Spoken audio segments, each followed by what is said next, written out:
I see some of my coworkers here. Good. Hi, Karen. Hello there. How are you? Fine, and you? Nice to see you. Oh, it's great to see you. It has been a while. It has. Your grandson isn't through college yet, is he? I know that's the way it happens, isn't it? Yeah. No, not yet. He's 9. Yes, I figured it. That was about the right age. So.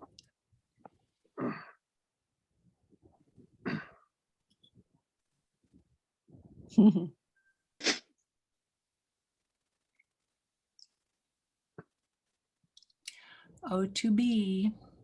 9 years old. Yeah. They grow fast.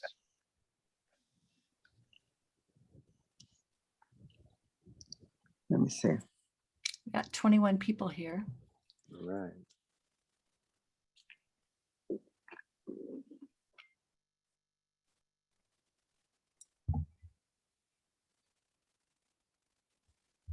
Welcome, everybody. We're just waiting for a couple more participants. Get started momentarily. So glad to see you all tonight.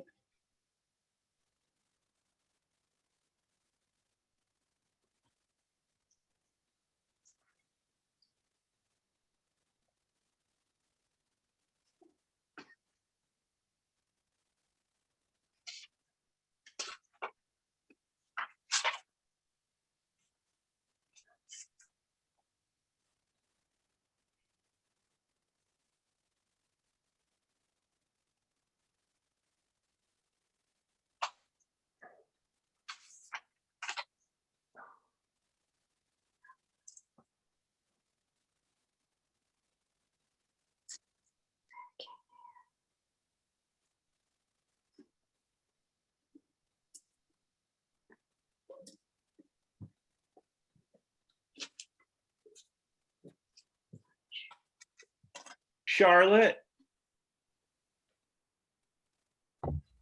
Yes, Jeff, I'm here. I have Liam on the phone. He's having trouble connecting. Okay. He was wondering if he has a personal link, can you send, is there a way to figure out how to send it to him, or? Joel, can we do that? Do you need his email address?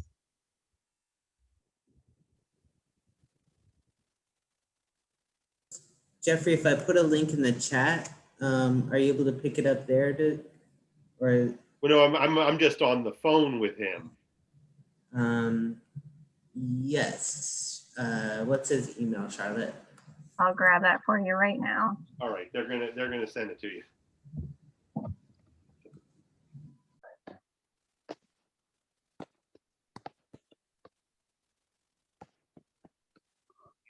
You got it. There.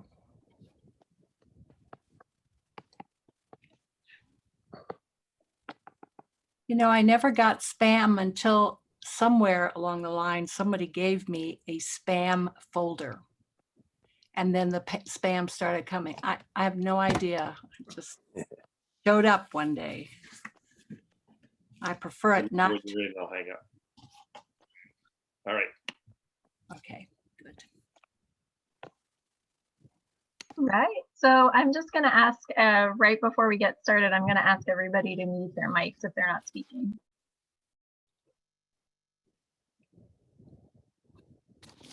Hi, good evening, everybody. Sorry I'm late. I was having a little trouble getting on. So welcome to the first webinar on collective bargaining, hosted by the Northern Virginia Public Employees for Collective Bargaining. My name is Liam Carbutt, and I'm going to be the moderator for the webinar this evening. So I'm a first-year teacher in Falls Church City Public Schools, and I've had the pleasure of collaborating with other public workers from VEA and AFSCME and their locals in Northern Virginia to help organize this discussion tonight. And the central purpose of tonight's webinar is to discuss and learn about collective bargaining together. And as we approach May 1st, 2021, when the statewide ban on collective bargaining is going to be lifted. So collective bargaining gives public employees a voice in their workplace, and it promotes improving conditions for everyone who public service impacts. And it's our hope that we can learn from each other in this discussion and take the insights that we gain back to our locals and to our own workplaces. So we have 3 guests with us tonight with a huge amount of experience in the labor movement in Virginia, who are well versed in the history of collective bargaining, its current status, and what its possibilities are going forward. Our first guest is Karen Garner, who is a former Arlington educator and Virginia delegate for the 49th District of Virginia. Our next guest is James Rodriguez, who is the current president of the AFSCME District 20. And our last guest will be Elizabeth Guzman, who is a current member of Virginia House of Delegates, now running for Lieutenant Governor of Virginia. So we will have Karen speak first, then James, and then Elizabeth at 6 p.m. And if we have a little bit, so Elizabeth will be joining us at 6 p.m. And if we have a little bit of extra time before then, we'll have Q&A after James finishes for Karen and James, and then we'll do Q&A for Elizabeth afterwards if needed. And so, but if everything goes, if Elizabeth gets on beforehand, we can do a Q&A session for all 3 speakers afterwards. And as a reminder, this webinar is going to be recorded and uploaded to YouTube at a later date. So in the interest of time, we'll have Karen get started. And so please hold your questions for the Q&A session at the end. So Karen, whenever you're ready, go ahead. I'm ready. I've come to believe that the 2 words collective bargaining have 2 other words that give a foundation and a level of trust to that form of communication. Often these 2 words are not found in the codes of law in any state. Good faith are 2 more words.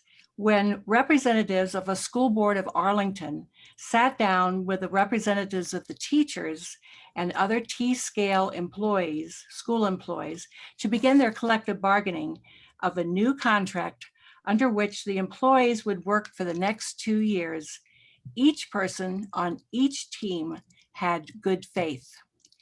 They gave their word that they each would present solutions and options to solutions or avoid problems in the first place on this topic.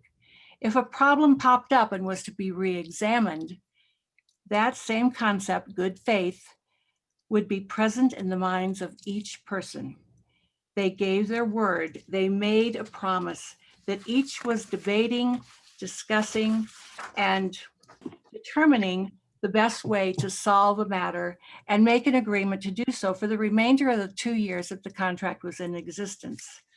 When, if the Arlington educators, including teachers, aides, and those determined to be in this category, and the Arlington School Board elect their representatives to meet and try to reach agreement on a list of issues, they will reach that agreement with an abundance of good faith. Needless to say, I think it's very important.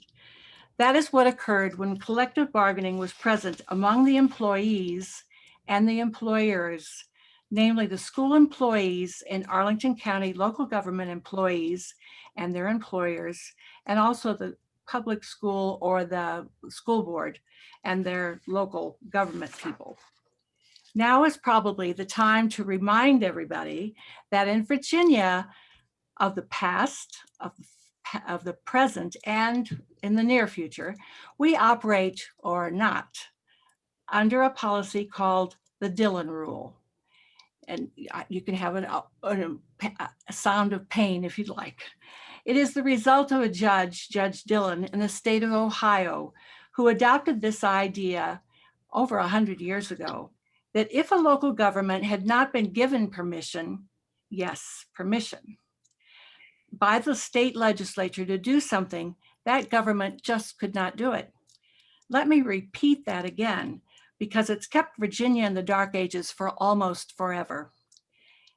If a local government has not been given permission to do something by the state legislature, that government cannot do it.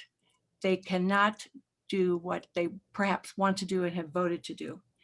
By the 1970s, Alexandria, Arlington, Charlottesville, Fairfax County, Falls Church, Norfolk, Prince William County, and Virginia Beach participated in collective bargaining or negotiated contracts, board policies, and memorandum of understanding or memoranda.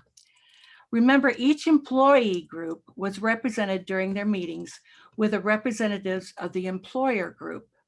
The employee reps had been elected to serve as their representatives. The employer group chose their own representatives. The process of identifying issues that could be discussed by the teams is completed before the negotiations begin. The issues often included lowering and raising class sizes, providing extra resources for students, addressing school health and safety issues, determining art, music, math, reading teachers, special aids, determine school discipline policies, setting of the school calendar, length of lunch periods for instructional staff.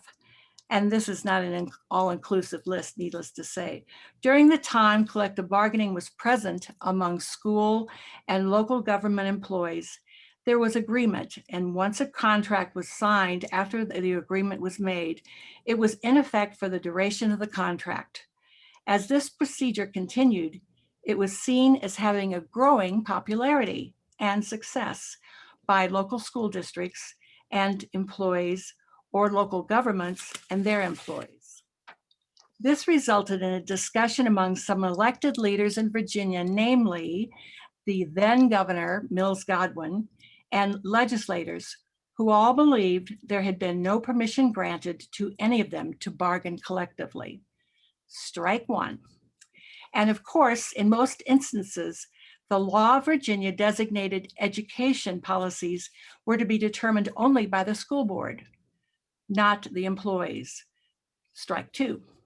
As a result of these actions, thought to be illegal, school and local government entities currently bargaining were sued in 1976. Strike three. The decision gained from the first round of court said the standards of quality for education included a method for communication on issues for the betterment of education. Therefore, this was the form that was chosen by the school board. The circuit court agreed with the local school board that the collective bargaining team had broken no law or the Dillon rule. The second round was, of course, before the Virginia Supreme Court. This court, less agreeable, and on January 14th, 1977, that was 44 years ago, the bargaining that was allowed or going on in the state at the time had to end immediately. There was no form of permission granted to allow such a thing, and the possibility of gaining permission was not going to happen. It was very slim.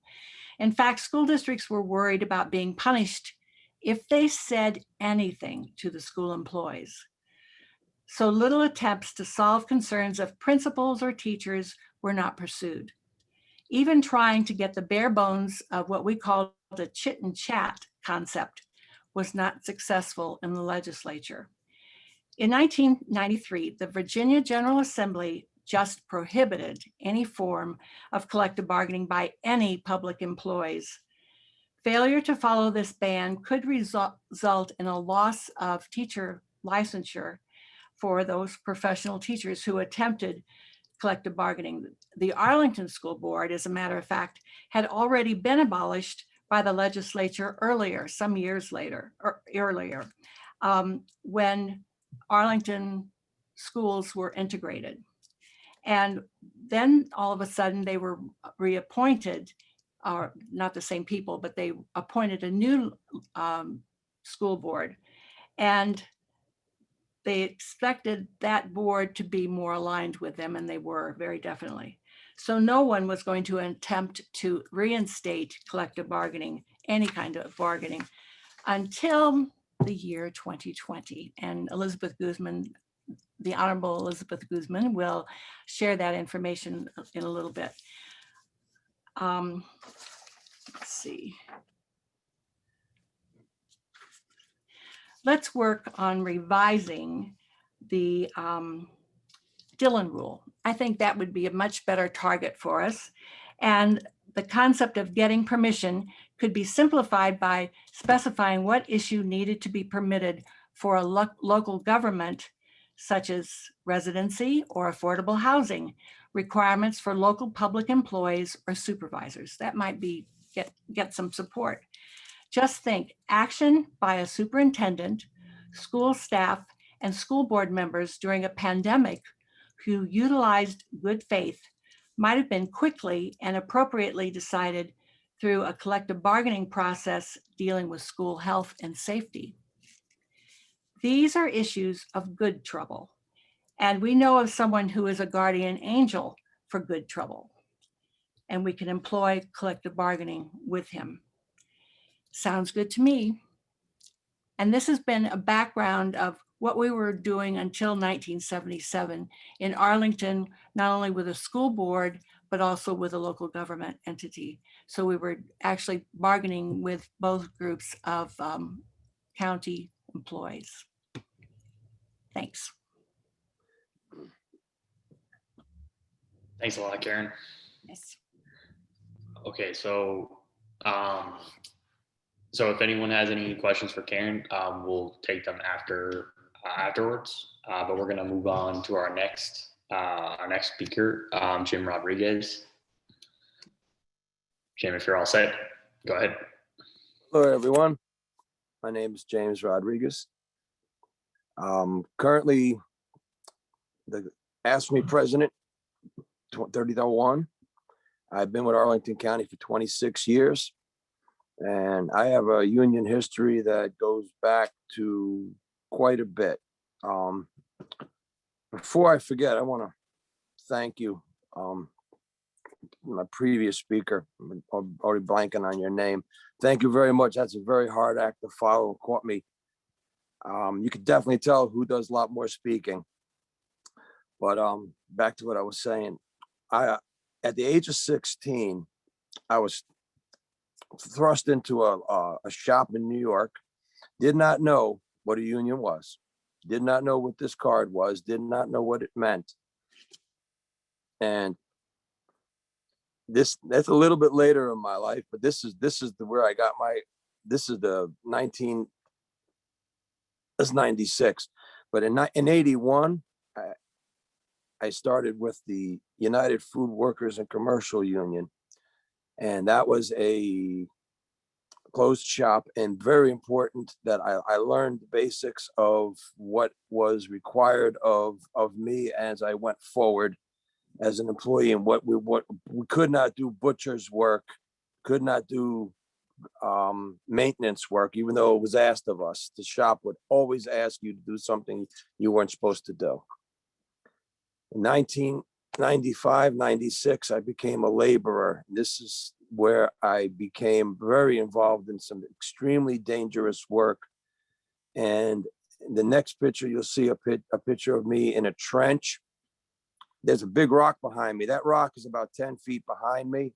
I was comfortable working with that rock in case it slid.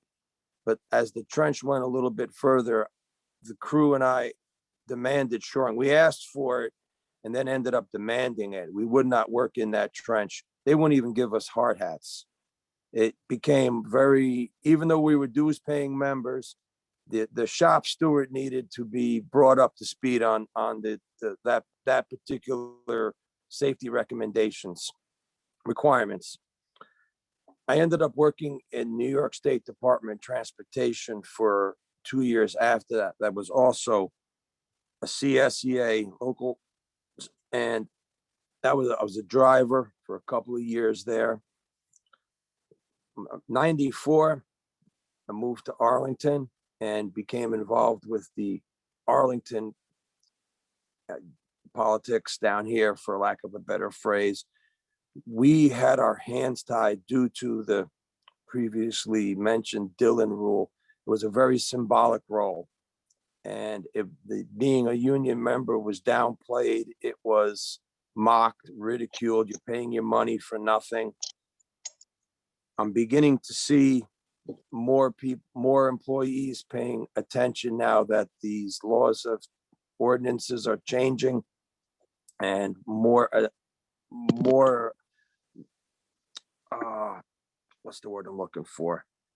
Recognition is being fought for. Currently, the last couple of months, been very active. A lot of early morning membership drives, meeting employees in the parking lot. We found out that we could not get their attention with a simple piece of paper, but if you put 2 breakfast burritos in a Ziploc bag, you get their attention. And our last handout, we got three full membership signups that morning. Also been very occupied in the evenings, pursuing time with the Arlington County Board as a whole and individually. In the city of Alexandria Town Hall, also quite a bit of time has been spent approaching them and then monitoring their meetings afterwards. And they've gotten into the weeds. I believe Alexandria is probably going to emerge with an ordinance before Arlington will, but both jurisdictions appear to mirror each other. Well, I'm going to wrap this up. I'm losing my voice. I could take some questions, but we are fighting for the right to pursue union recognition. We are on the right track. We have great support. I'm believing that once this May 1st comes along and the majority of people who have been in with blinders on realize that they have a choice and they could have a say in their own direction, that the jobs union recognition will be permitted. Apologize, I'm losing my voice. I could take some questions after. Thanks, James. So I think we do actually have time for a few questions. Does anyone want to open up with any questions for either Karen or James? Liam, I have a couple of questions, but I also wanted to ask, should we use the hand raise feature, or would you like people to put questions in the chat? Oh, actually, yeah, I think it might be easier to have questions in the chat and we can address them. That'd be good. Sounds great. Since I've already seized the floor, I did want to ask Karen, if you could talk a little bit more about, you said an alternative to the full collective bargaining would have been chit and chat.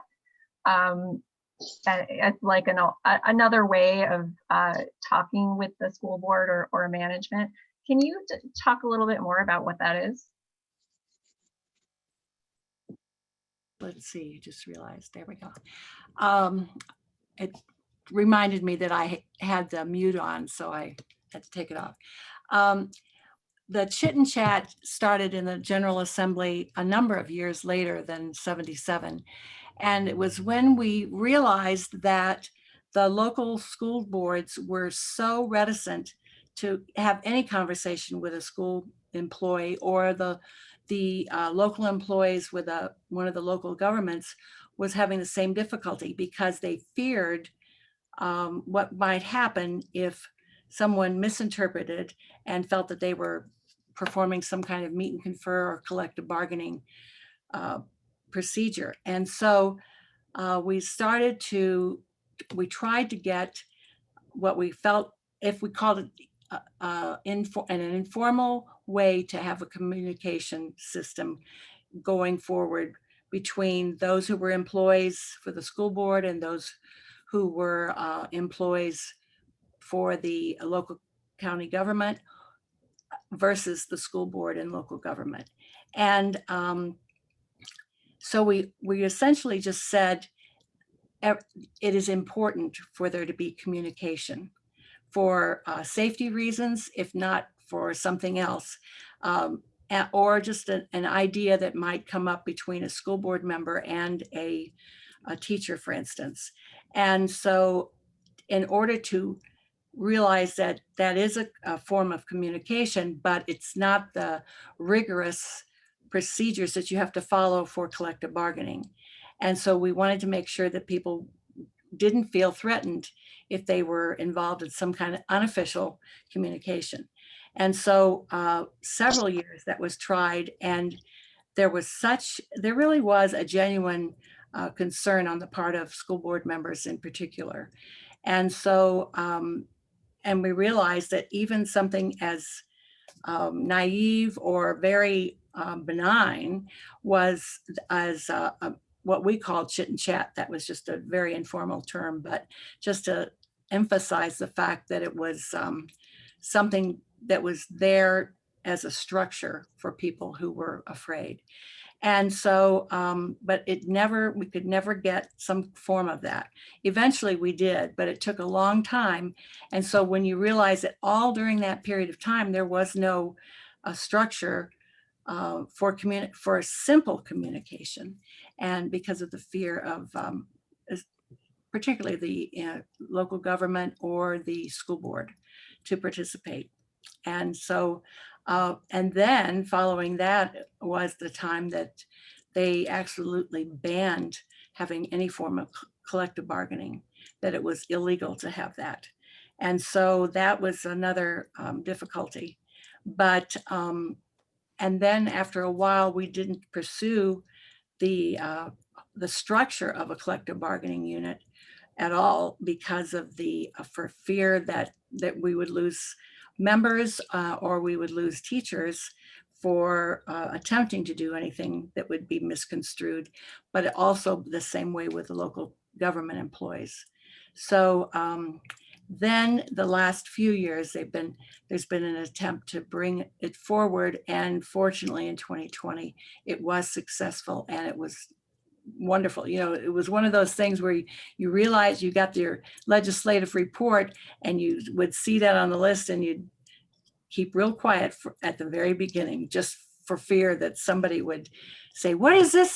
This must be a misprint or something. But very definitely they were the people who were working on this in the legislature were doing a fine job and getting more and more support.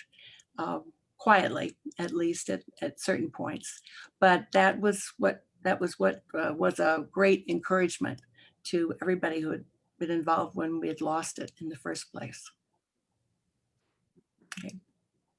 Yeah, there's another question in the chat that's actually kind of related to maybe like a good follow-up to what Karen was just talking about. But it's from Kimberly Adams, and it says, so either Karen or James can speak on this, but when did meet and confer become predominant in school systems? Well, we weren't able to get the permission for it. So as we tried to downplay the terminology so much because it wasn't going to have any identity that would look like collective bargaining, because we knew not to pursue that without everybody agreeing to it because it was a tremendous punishment or penalty if we did that.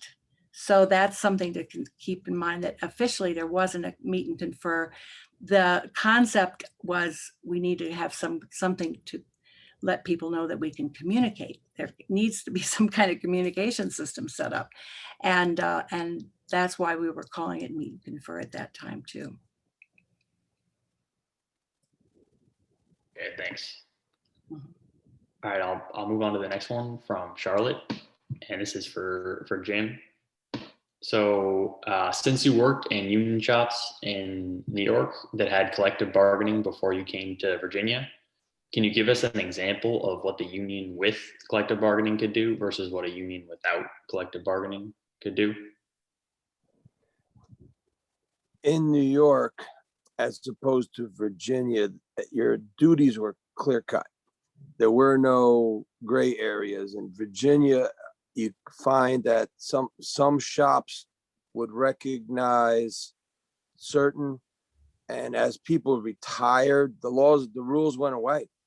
There might have been a union vagueness, but as individuals retired, they picked the employers, supervisors were able to pick and choose which rules and regulations they wanted to follow. and it left you grasping at straws. I did not have that problem in New York. I was a little younger. I did not get into the, I was not involved with the locals and as deep as I am now, but my duties were definitely clearly defined, the do's and do nots. But what you will see here is people massaging and stretching interpretations to fit the employer's benefits. You're never going to get a fair shake until this collective bargaining is enacted, and that's what I found in listening to those with more experience than me. Does that come close? Mhm. I think so, yeah. Okay, so I saw that Marjorie had her hand raised. I didn't see a question in the chat, but Marjorie, did you want to say your question? My name is Marjorie Hobart, and for 29 years, I was the executive director of the Arlington Education Association. My name, as I retired, was Marjorie McCreary, and Karen Darner, your guest, hired me as the executive director all those years ago when she was our president.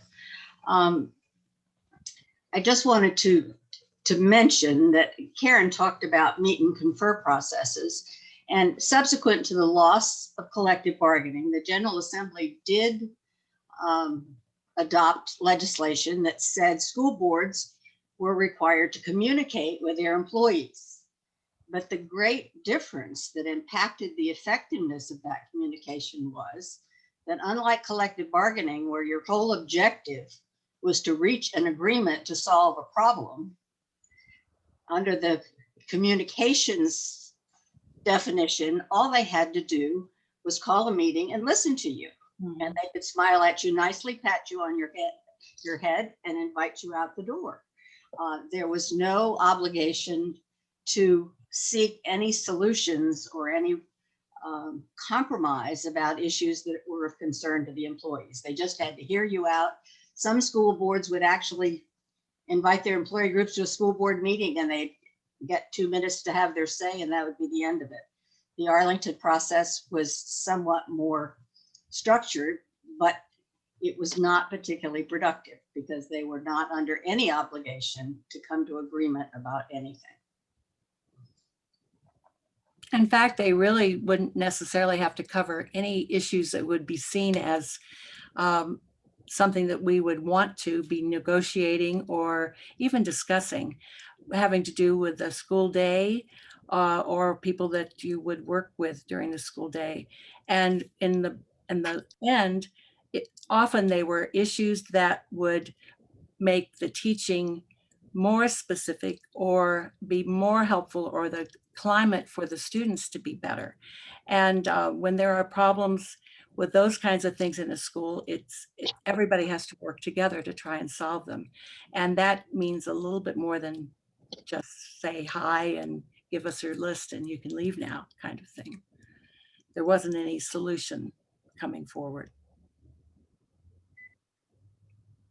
Okay. All right, thanks. So we're going to get to the last two questions. There are two more questions. Wait a second. Can I say something? Oh, I'm Ingrid. I just have a question. Yeah, okay. So we can wrap up with your question, and then we're going to move on to Elizabeth, and we can come back to the last two questions after the fact, okay? All right. I just actually, I'm sorry, I'm sort of confused about this. So this question is for either Karen or Marge Hobart. I thought that Marge, that you were head of, like, was it Arlington Education Association, or I don't know. I had the idea that the teachers had some kind of a union, but I guess they didn't. But what did they have? We had a professional association that tried to act like a union, but absent the authority to engage in collective bargaining, we were limited in what we could accomplish. I mean, we worked hard over those years since the loss of collective bargaining to advocate for education employees, But it Yes. was a very different environment where you were seeking to get solutions. And it was far more involved with public relations and political action, electing school board members and county board members and general assembly members who would legislate decisions that were helpful to you. I mean, that became the focus instead of being able to work through the collective bargaining process face to face. I see. All right. Thank you.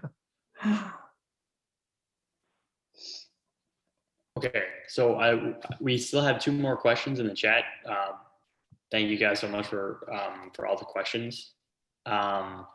So our final speaker just got here. I want to introduce her really quickly and open the floor for her to speak, and then we can finish up with our questions afterwards.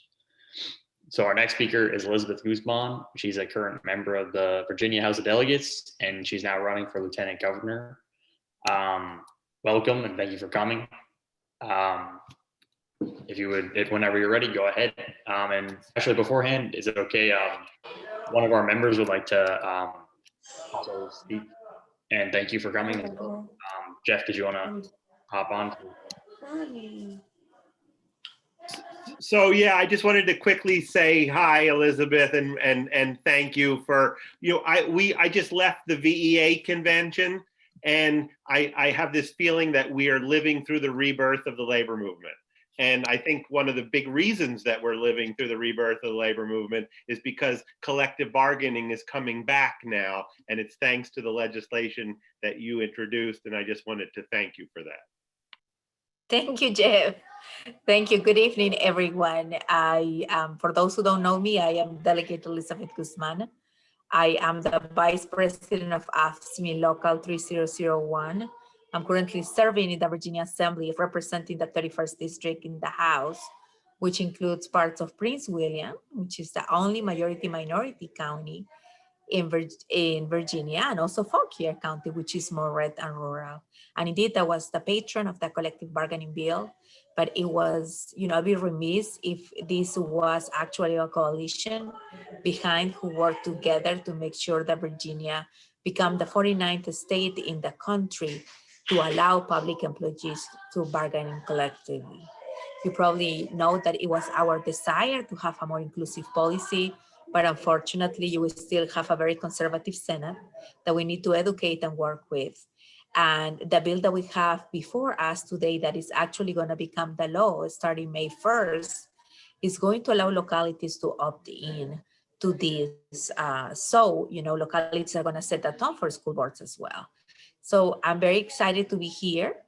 And for those who work with me, thank you for believing in me, and we make this a reality. We're very close, to May 1st, 2021, when this is gonna be the norm. And I wanted you to know that it's extremely important when we're having these conversations about ordinance with localities, that we have to ensure that it's not about discipline only. And unfortunately, as a public employee myself, because the legislature is only a part-time job, I can hear those conversations about collective bargaining just being about discipline issues and how, how they are going to discipline public employees. And this is not what it's about. What we want is a voice at the table. What we want is teachers, for example, when we are talking about equipment, when we're talking about software, so they could have a voice at the table when we're making these decisions. Or firefighters, when they are going to buy equipment, that they could also, be at the voice at the table and share, with city council or with the county of supervisors or school board, what is the equipment that will help them to do their job better. So I'm very excited to be here. I want to, thank Jeff for your kind words. I've been proud, recognized by the VEA, and also yesterday with the highest honor, but this is my passion. This is who I am. I'm a proud public servant that I'm being proud to be part of this historic movement that is helping Virginia to move forward to be not only number one for business, but also number one for the working families and public sector employees. There is still so many more things to do, for the private sector, and we will not forget. We will continue to fight until we can repeal the right to work in Virginia, and we don't leave our brothers and sisters in the private sector behind.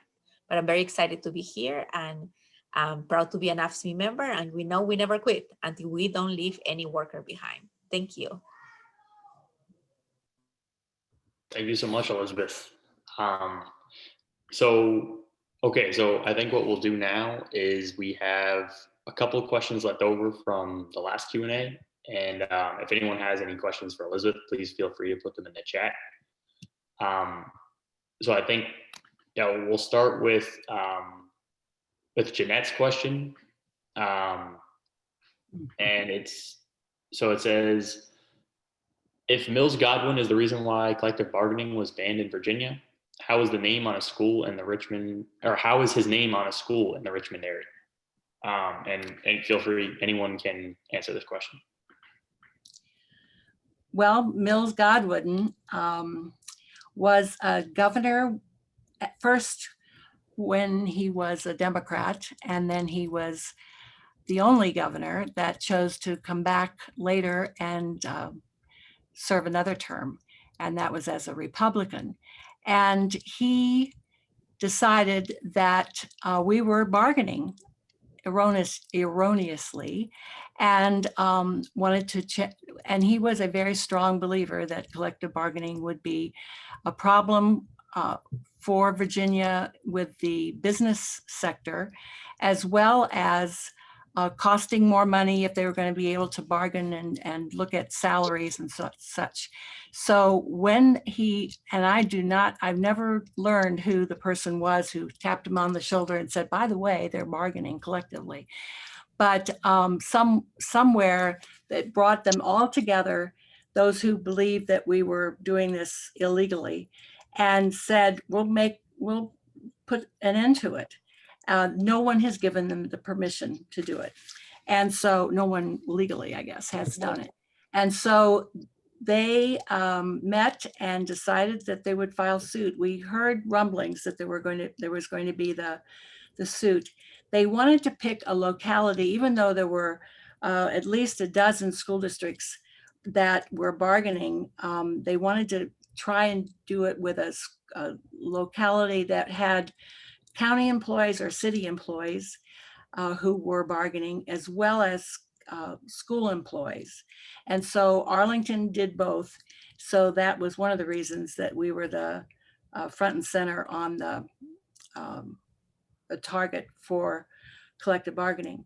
And that argument of being given permission was the bottom line for it.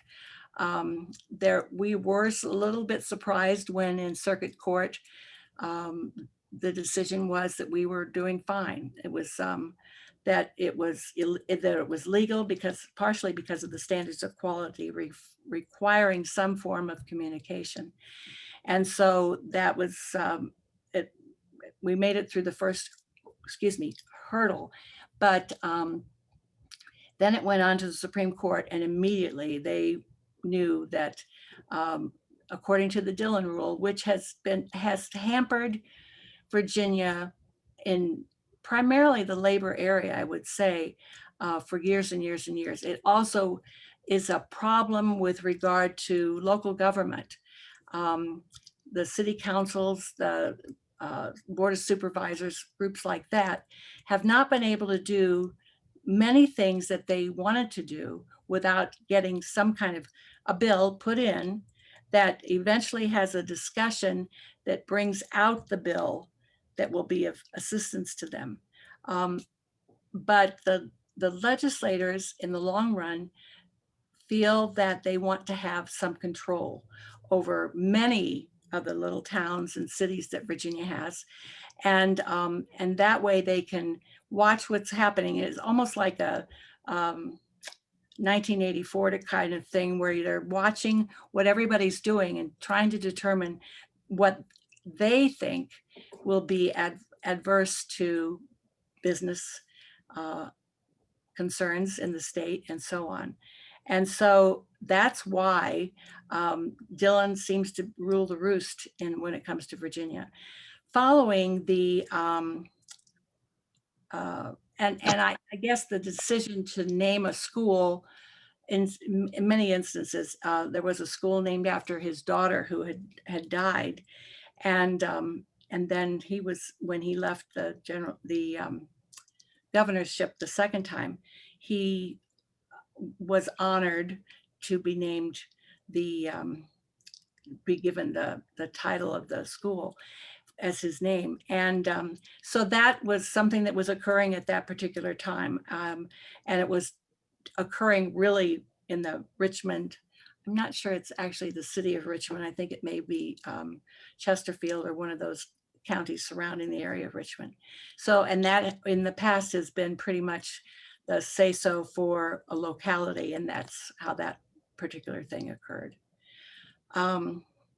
Anyway, I wanted to make sure I gave you that information as well. So. Thanks, Karen. Does anyone else have anything to add on that? Marge, With that, well, If I could, this is Marjorie Hobart again. In his first term as governor, Mills Godwin, I think I'm right about this, Karen, levied the sales tax in order to create the community college system. We didn't have 2-year community colleges in Virginia at that time.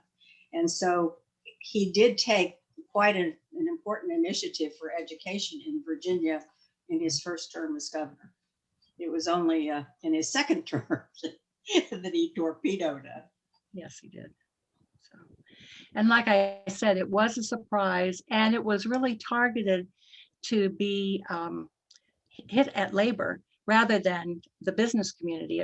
He wanted to get some kind of cheerleading done for the business community, and we were the target.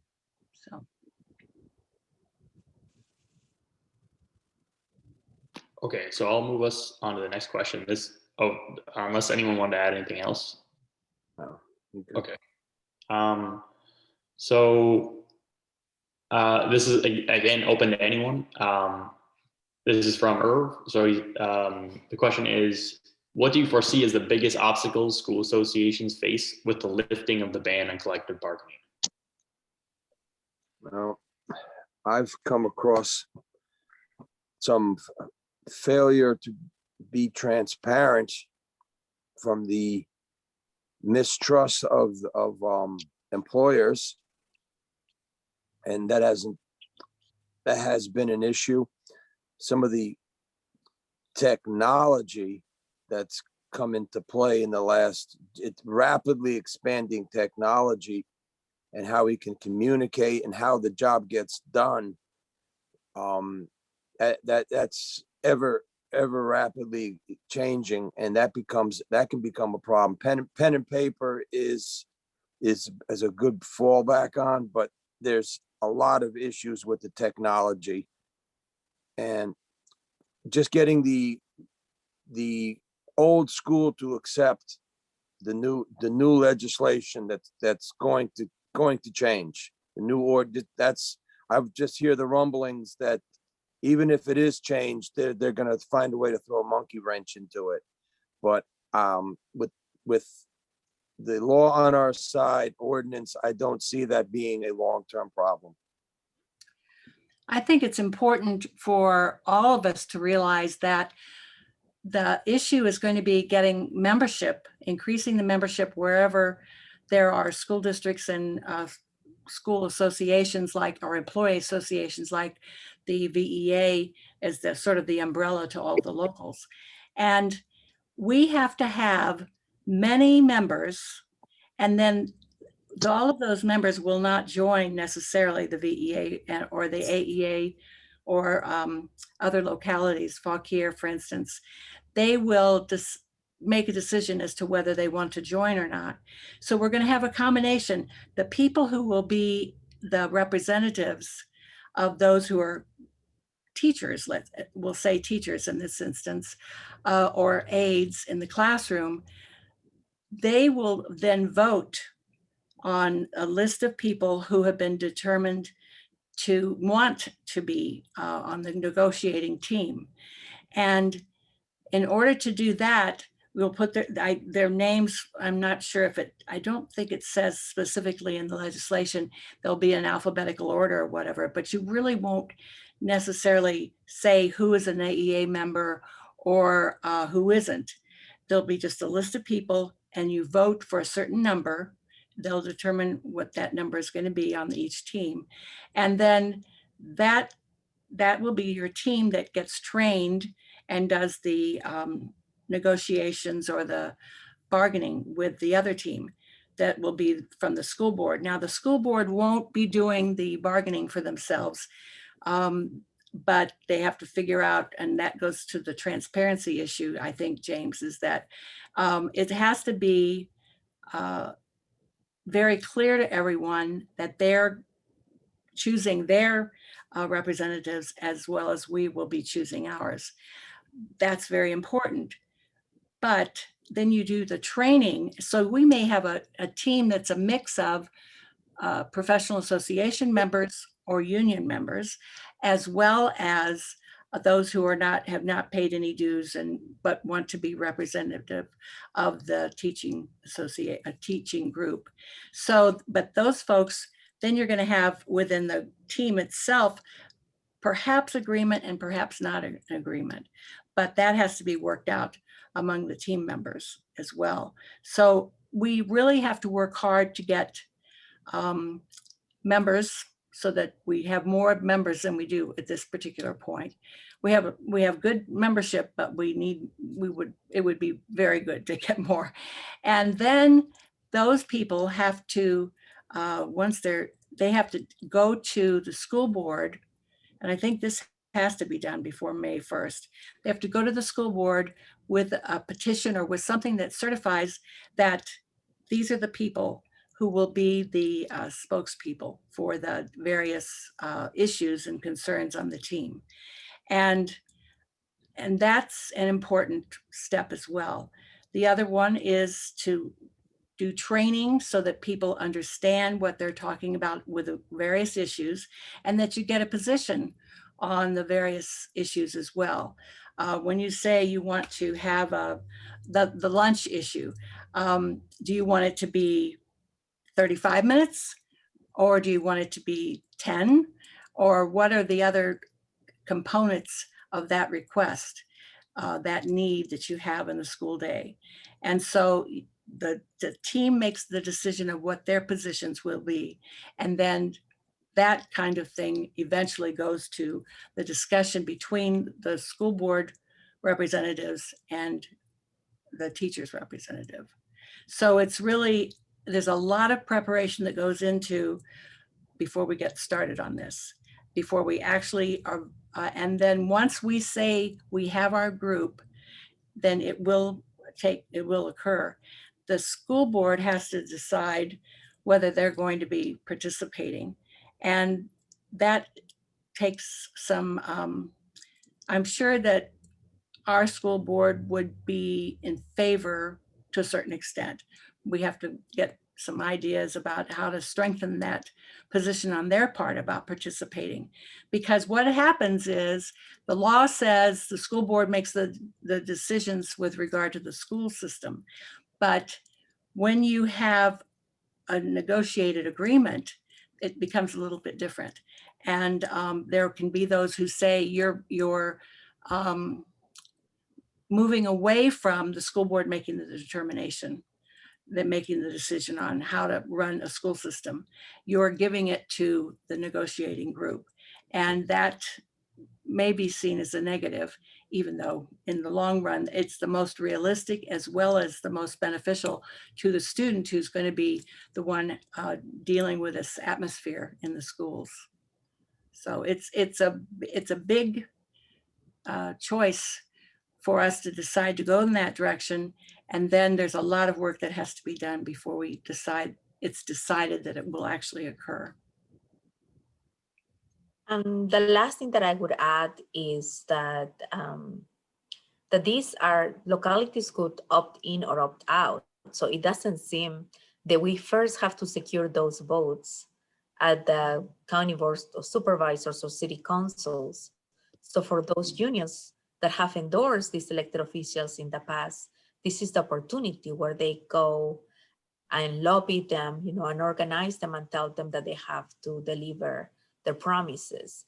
I know, for example, in the locality where I reside, the school board chair, you know, has said that while we are in the midst of the pandemic, we are not going to make that decision, which this is the important actually time, because as we are planning to reopen schools safely, we do want teachers, we want the voice of teachers. You know, there is this misconception about that teachers have stopped teaching, and that's not true.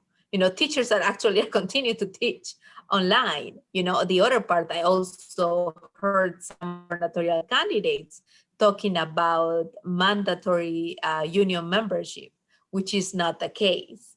You know, many people are talking about out there that if you opt in for collective bargaining, that then all employees have to be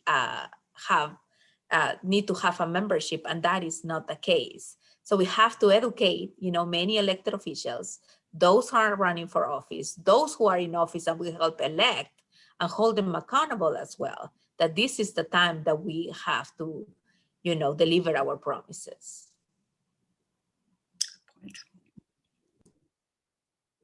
Okay, great. So I'll move on to our next question from Charlotte. So the question is, what do you say to coworkers who have never been in a union and don't know what it is or what it does? Anyone can answer this also. Actually, at the beginning of every school year, we put together packets for the teachers to share with them, to show them what kinds of benefits there are to being a member of the Arlington Education Association.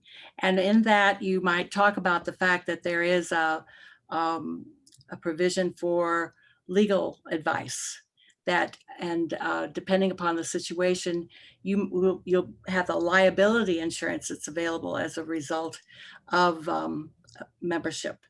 But you'll also have, there are many little listed things, as well as the fact that you are part of an extraordinary professional organization that has, it's in its responsibility, the top of the list is providing education that is excellent, and that and they're accountable to the school board members through some means. Some of them are not going to be necessarily through the collective bargaining issues or procedures, but you want it to be something that they say together. We can speak together as a whole, but you also can work together with the school board and with representatives of the school board or the community. You know how many, what's been extraordinary during this pandemic has been the bringing together of people who have education or their child as the common purpose throughout the entire pandemic. And there are needs that have occurred that are far beyond what someone would think is an education need. And right now they're talking about mental health and the fact that the students have really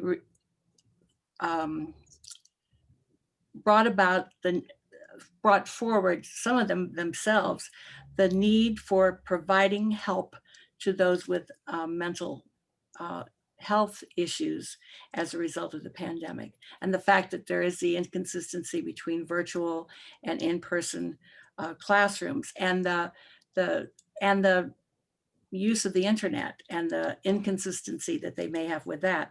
All of those things have been combining to get for the students to have tremendous frustrations. You know, the frustrations that we feel when we're in the classroom now as well.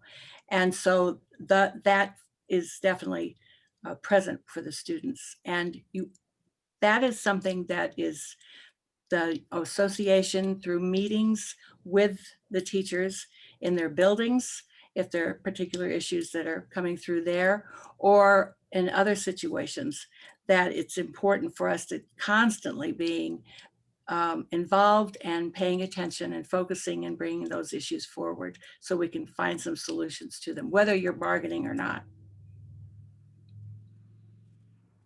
there's been another movement toward getting the employee orientation union. When I started, it was 20 minutes that the union had available during the orientation. That has been removed. We're trying to get that reinstated. And that first day on the job, you put the pen and paper in their hand, you have a much greater opportunity of getting a member enrolled on that very day. But that's been scratched out, and we're trying to get that returned.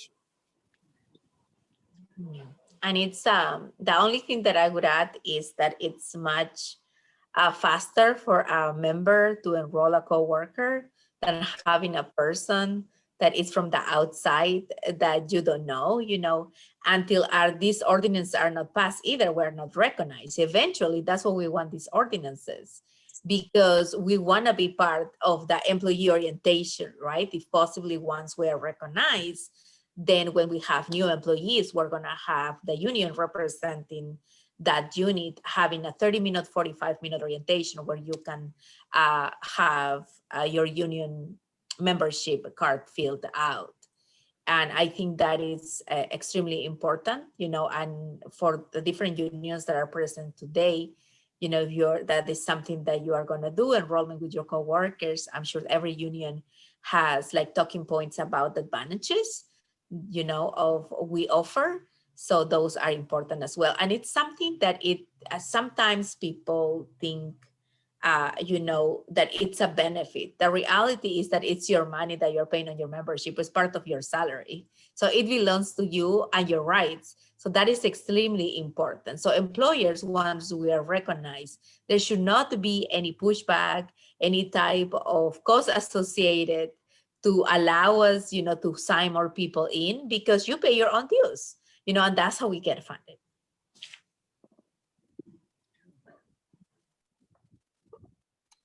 Okay, great. So we have one more question and then comment. So this next question is from Kimberly. The question is, what are the potential pitfalls ahead of us? What do we need to do to ensure we regain what was bargained in the past? I think the interesting thing is that we found that the way we operate in any fashion during the pandemic has been different from what we were doing before this all started. And we're going to I was going to say upgrade, that's not really the word, but we're going to change, I'm sure, in many ways, the way we've done things in the past with regard to issues related to education. But that's where we have to really work together to pin down a list of things that need to be changed to make them more realistic now, or to provide the timetable that's necessary to say, right now we're going to be virtual, but by such and such with certain criteria in place, we're going to be in person, or we'll be gradually going into an in-person teaching situation, educating the students. So that kind of thing, I think, has to be an important issue for us to be thinking about as we try to identify the issues that are going to be discussed on the negotiation teams by them.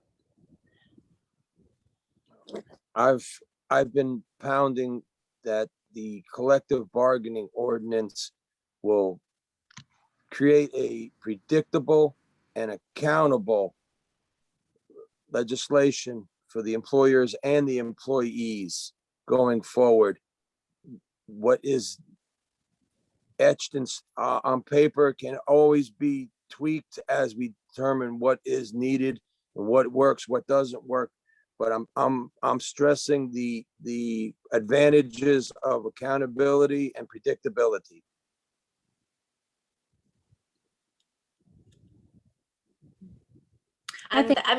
It's, for me, I think the pushback is going to be about misinformation.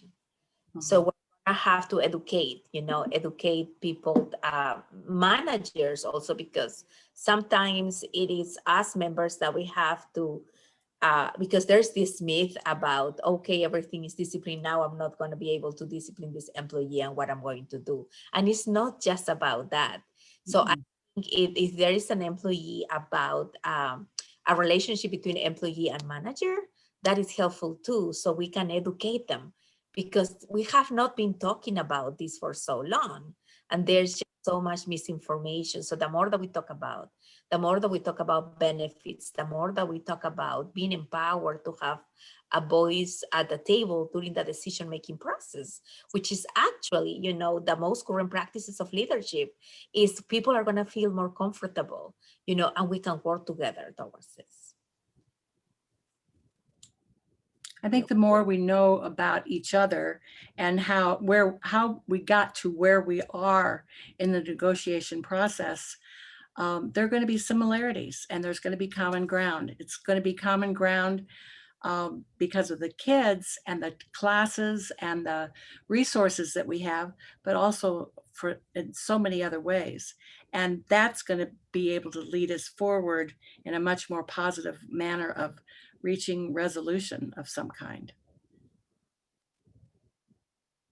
And that's where good faith comes in. I keep wanting to stress that, just because we don't know everything we need to know about beginning the collective bargaining process, but working together and even having training sessions together of common areas would be helpful, I think.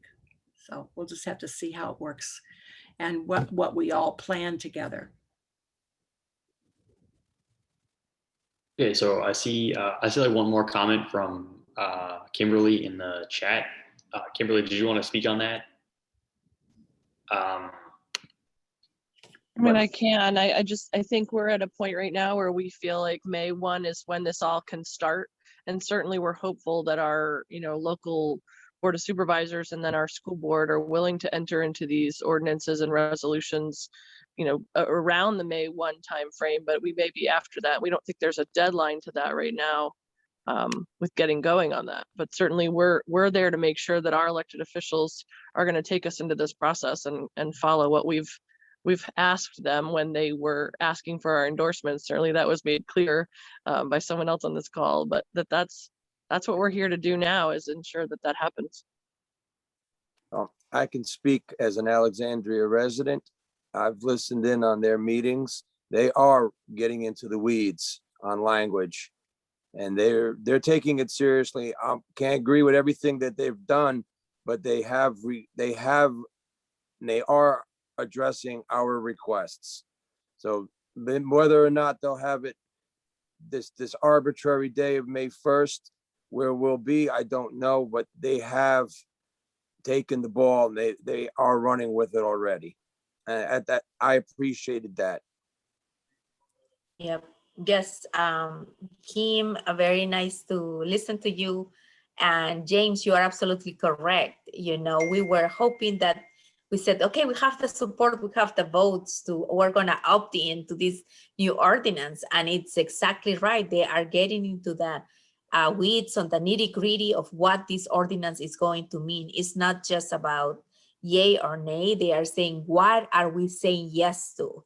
And they wanted to even define the scope as they are saying yay.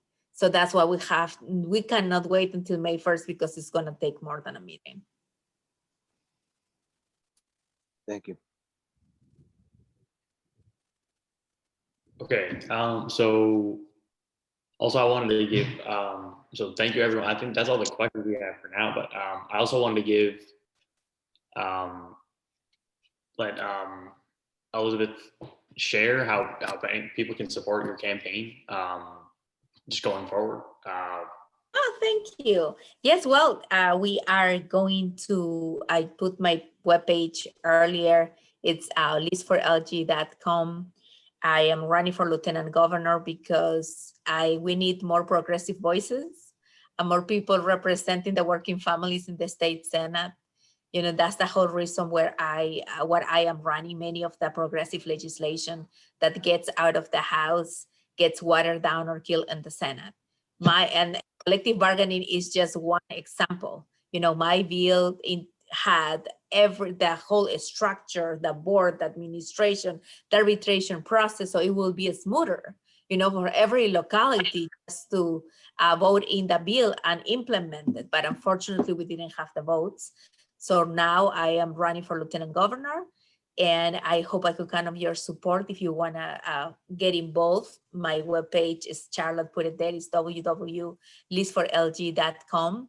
Early voting starts April 23rd. So you can vote as early as April 23rd. And if this is the campaign, if you believe that it is time that we have, a voice of the working families in the Senate, please talk to your family members, your friends, your co-workers, and tell them about this historic election, as we work together to elect the first woman and the first Latinx person as your next Lieutenant Governor of Virginia. Thank you. Thank you so much. So does anyone else want to make any comments or other than what's been said so far, just ask any other questions? Okay, well, thank you, everybody. This was a very insightful meeting. I just wanted to say, I agree with what's been said about the importance of educating on this stuff at the workplace and with our families and coworkers. And I also wanted to let everyone here know that the Northern Virginia Public Employees for Collective Bargaining are organizing another webinar about a month from now on April 25th, and it's about the history of May Day. So it'll also be coming up right before May 1st. We'll be discussing kind of history of the workers' movement in America, and also how it's kind of come to this point where we are now. And so the link, actually, Charlotte has put the link for the registration for that next webinar in the chat. So feel free to register, and we can also send that link out to everyone as well. So I think we're over time. So if I'll let anyone else, if anyone else wants to make any comments or wrapping up, feel free. Thank you very much for the opportunity. Yes, we've got a lot to do, but we're also very enthusiastic about it. So Thank you for sharing your Thank you. knowledge. Yeah, thank you. So thank you to all our speakers as well. Thank you, Karen. Thank you, Elizabeth. Thank you, James. You guys were awesome. Thank you for taking the time out of your